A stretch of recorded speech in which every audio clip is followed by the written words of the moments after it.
Shalom Aleichem, bienvenue donc dans notre rubrique consacrée au couple. On a intitulé ce cours, les Ashkénazes, les Séfarades, ils sont différents. De quoi il s'agit? Alors on a souvent tendance à, quand on réfléchit un peu sur les couples, à les ranger en catégories. Alors on dit, il y a les Tunisiens, il y a les Algériens, il y a des cocktails qui sont détonnants, on va mettre telle ou telle communauté ensemble, je sais pas, moi par exemple, des Marocains avec des Yéménis, c'est parce que ça peut donner. On va mettre des Ashkénazes, je sais pas moi, du nord de la Russie, avec des Sfarades tunisiens, qu'est-ce que ça peut donner, etc., etc. On raisonne avec des catégories qui sont des catégories ethniques. Est-ce qu'on peut mélanger les ethnies? Alors très souvent, notre lecture des problèmes du couple, elle vient aussi comme ça. Je dis, bon, finalement, vous savez, comme cette personne est tunisienne, algérienne ou marocaine, il y a des caractéristiques qui sont X, Y, Z, c'est évident que son conjoint étant de telle communauté, donc ça peut pas tellement se mélanger. Ouh là, là, c'est le feu. Alors on le dit souvent en plaisantant, mais quand on descend un petit peu dans les détails, on va aller dans les détails, on s'aperçoit que il y a quand même des ethno-conduites. C'est-à-dire qu'il y a des conduites qui viennent, c'est que par ça, il y a une culture, il y a une ethnie, d'accord?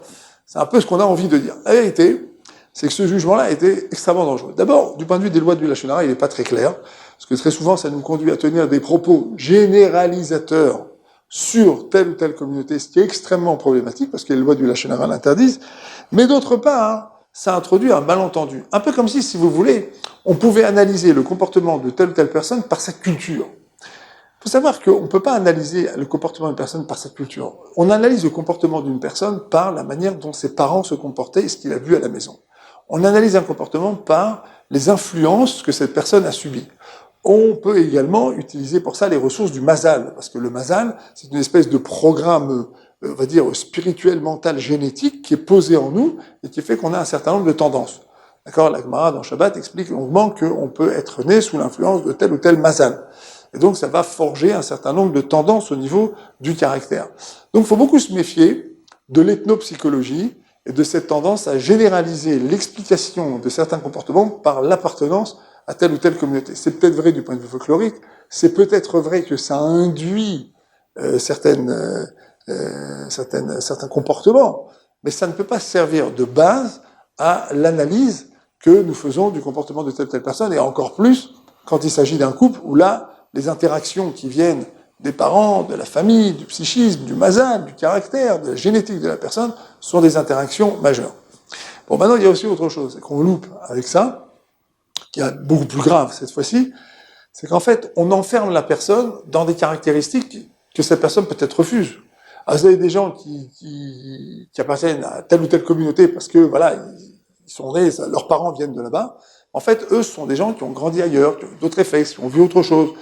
Et on leur colle en quelque sorte un stigmate. Alors, très souvent, on va regarder et lire leur comportement en fonction de ce stigmate. Et donc, on va passer complètement à côté du sujet.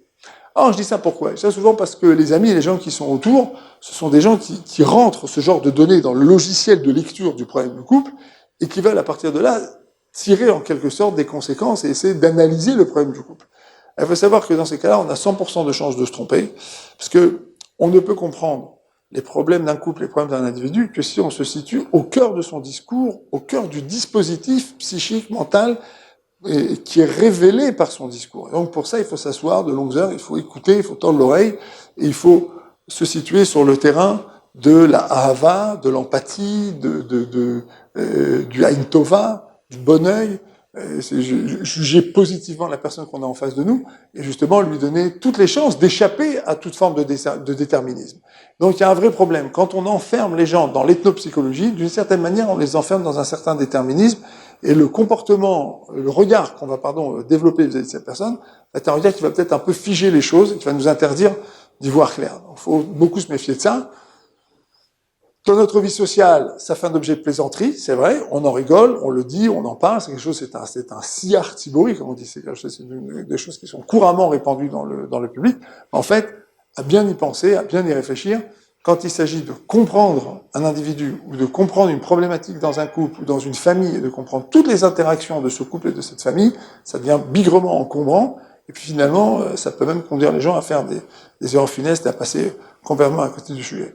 Donc, Ashkenaz, Sfarad, etc., ok, tout ça c'est très bien pour la cuisine, ça s'arrête à la cuisine, mais quand il s'agit des problèmes des gens, laissons ça de côté, et regardons plutôt l'histoire singulière de chacun, l'histoire singulière du couple, les interactions du couple, comment ces gens-là fonctionnent. Quel est finalement leur troisième cerveau? Comment est-ce qu'ils ont, une fois qu'ils sont passés sous la roupa, ils ont créé une interaction, ils ont appris à fonctionner d'une certaine manière, qu'est-ce qui marche et qu'est-ce qui marche pas là-dedans? Là, on est au cœur du sujet, là, on est dans le vrai. Effectivement, il faut pour ça être à la bonne place du thérapeute et non pas à la place des conseilleurs qui ne sont pas les payeurs. À très bientôt.